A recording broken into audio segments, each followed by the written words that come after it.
Hello, second grade families. My name is Sarah Hargadine, and I wanted to reach out today to introduce myself as your teacher for the year. I have a just quick little intro here where I can kind of let you see my face and get to connect real quick before the start of the school year next Wednesday. I'm also going to give you just some initial details on logistics, and then next week, early in the week, you'll get another email that'll have a lot of the kind of nuts and bolts of the expectations of working through the course. But this is really just kind of a broad overview to kind of get you wading into the pool before we start on Wednesday. So as I mentioned, my name is Sarah Hargadine, and this is my 8th year at Boulder Universal and my 14th year teaching. When I taught in a traditional classroom, I taught in the elementary and preschool levels. And then when I moved into online schooling in the past at Boulder Universal, I've actually been in secondary. But last year I moved to second grade with the pandemic and the growth of our school, and I really enjoyed it. So I'm back to teach second grade again, and I'm really looking forward to working with you. Just a little bit about myself. I have a husband named Joe and two little boys named Everest and McKinley, and we love doing things outdoors. I really enjoy camping and hiking. We love to go four-wheeling as a family, and then I have some horses as well, and that's a huge passion of mine. So those are things that we enjoy doing together. As you can see here, this is us, this is our family, and this was taken on Easter. So that's just a picture of us here in our home. We live in Meade.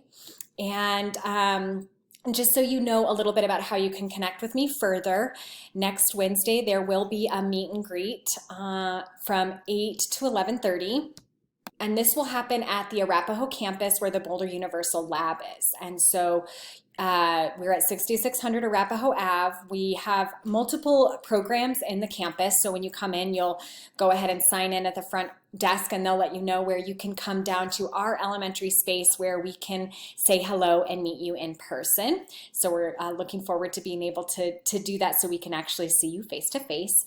We are still doing masks right now, so that was a new mandate, and so please bring a mask with you when you come to meet with us. And then I wanted to give you a little bit of a heads up about like materials and things like that, just because I'm sure you're hoping to gather things before next week starts. So most of our materials are housed online, and we'll have packets available, and you can also request packets for language arts and math of the printed resources if that would be helpful. Otherwise, you are able to go into the content and figure out which pages need to be printed to be submitted. You also can use something called, they reference it as an interactive journal, and that's just a composition notebook where you can actually answer and write in the question or the responses to your questions right onto a journal rather than feeling like you have to print everything out. So that's an option as well. But basically, we just need the simple school supplies that you maybe even already have around home. So things like markers or colored pencils are utilized a lot on worksheets, regular standard pencils, scissors, glue, tape, and again, like I mentioned, that composition notebook is referenced as an interactive journal, and a lot of things can be done even if it's showing up as a worksheet that you would have to print off right into that interactive journal. So especially for things like science and social studies where we don't print off the materials for you as a district, those are things that you wouldn't necessarily have to print off. You could just write question number 1 and put your answer in there. Also for the younger kiddos in second grade, a lot of times we'll give you the option to record your answers. So if you want to make a video or something like that, you wouldn't even have to necessarily print off the worksheet. You could kind of talk through some of your thinking for things like science and social studies. So we'll get into that more, but just so you know, that is how you would gain access to printed materials, and then also some basic things to have around home to be able to work through the curriculum. So if you need to pick up a few things, we also will have them available on Wednesday at the meet and greet if you should need them. Before Wednesday, before you come to meet with me in person, I would love to have you try to log in to the single sign-on. I do have the information about the login information right there. And I do have a troubleshooting page here that you can click on, and that will give you some tips to try and things to do if you're running into issues logging into the single sign-on. Most kids are pretty proficient at this point because they had to do a lot of it last year. So again, they're probably more competent than some second graders coming coming in who maybe haven't done as many things on the computer, but my sense is that many of your children feel pretty competent at this point, being on the single sign-on and using their portal, which is great. So the first day of school, just so you know, on Monday of next week, I'll be sending out an email, either Monday or Tuesday of next week, where I'll kind of give you the week at a glance. How does this look for working through Schoology and FLVS, right? Because Schoology is where all of our FLVS, the Florida virtual content, is housed, and we have it broken up into weeks. And so on day one, you're going to have an intro video there that's going to help you know where to start. And you'll want to start in language arts each week, and so that'll kind of guide you through what to know about for the week and what's coming. And we'll probably have some things like Flipgrid or some discussion boards where students are responding to each other just to build some class community. We'll also probably have some kind of virtual enrichment time happening either Thursday or Friday of next week, maybe some back to school bingo, something like that, where we'll get to connect as a class beyond just the meet and greet on Wednesday. So on Wednesday, you'll want to log in, go to that language arts folder, and there will be a week at a glance video and page that will help you understand when are those things happening and how do I get started and know what to do. Beyond that, here's some contact information, and there's also a little bit of a breakdown about when my office hours and enrichment times will happen, at least through September. We're hoping to kind of start some in-person things in October. But for now, we're going to continue to have an hour where I am available for questions with parents and children if you are getting stuck or need support. That will happen on Monday and Wednesday morning from 9 to 10. I'll just be available, and you can bop in using Meet Code BU Hargadine. And then the enrichment times will last from a half hour where students can come, and I'll have a project-based thing, maybe some SEL, some social emotional learning supports. That's often when we have like Eco Challenge come or different people come.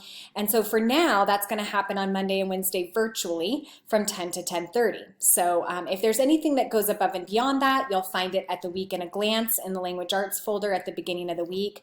That's how you'll know important dates and when maybe other things are going on, like especially during the first week.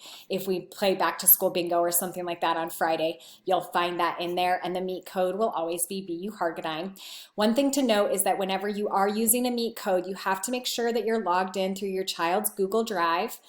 So up here, you have to make sure that you're not on a personal account. You've got to find their account or sign into their account. Otherwise, it will say that you don't have access to get in because they've got to be using their BVSD Gmail account to be able to access a Google Meet. So just so that you're aware of that. So here's a one-stop shop for some of my information on that kind of stuff. Note that with the virtual office hours and the enrichment activities, those are optional. They do not cover the FLVS content. We are not synchronous in that way. So the learning happens asynchronously. However, a lot of times I'll choose things for the enrichment activities that are supplemental or supportive to what we're already doing in content. So for instance, if there's some really neat science content to cover, we might pull in, an additional project or video that go along with what they're already learning, but those are not mandatory for students to be at. Those are optional. They just support and enhance the current curriculum, or they might be things that we just feel are, good learning opportunities around things like health or, like I said, social emotional learning. So just so you're aware of how those are set up and can kind of plan accordingly. That being said, we do have a kind of new thing that we're adding to our testing experiences, and that is for things like iReady when we assess for literacy, and even if we're going to do some levels of diagnostic things for math, we are going to ask that those would be in person, though done virtually. So we're going to ask students to log in to Google Meet, and then they'll just do their iReady test with us in person. That is not going to be optional. Just like in a school where they would be required to all go into the lab together and take the test, unless they have an IEP with accommodations that would offer maybe us doing that in a smaller group or something like that, students are going to be asked to get onto that time together and take those assessments. We've just found that we get much more accurate results when those tests are proctored. So just so you know, those aren't going to happen the first week, maybe not even the second, maybe the end of the second, beginning of third. We're going to try to do one for math and one for literacy right in those kind of first couple of weeks. And it will be all together. And those would happen during that office and enrichment time from 9 to 10:30. So we would take that hour and a half, take brain breaks, movement breaks, and for our enrichment time, it would actually be doing those assessments together. So please put that on your radar and know that next week, as you're able to get into Schoology, you'll see where those have been scheduled in and when we will be offering those, but it will be mandatory for families and students to log on at that time to join us to take the assessments together. So beyond that, I just wanted to do a quick read aloud and just to be able to connect with kiddos. So I'm hopeful that your student would be able to come and watch with you and that we would be able to just kind of say a quick hello through a read aloud. So I have the story, The Pigeon Has to Go to School.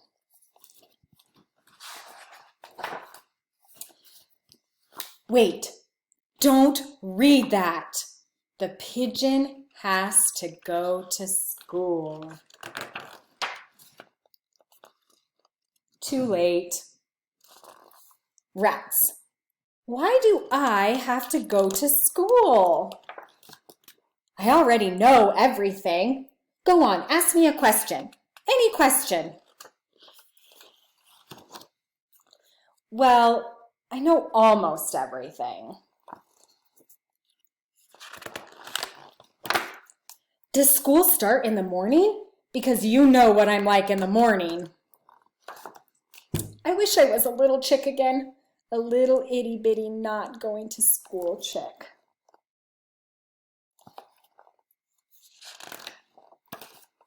What if I don't like school? What if I really don't like it? What if I really, really don't like it? What if? What if the teacher doesn't like pigeons? And the stuff, what about all the stuff? There's so much stuff to learn. What if I learn too much and my head pops off? I'm scared. What will happen at school?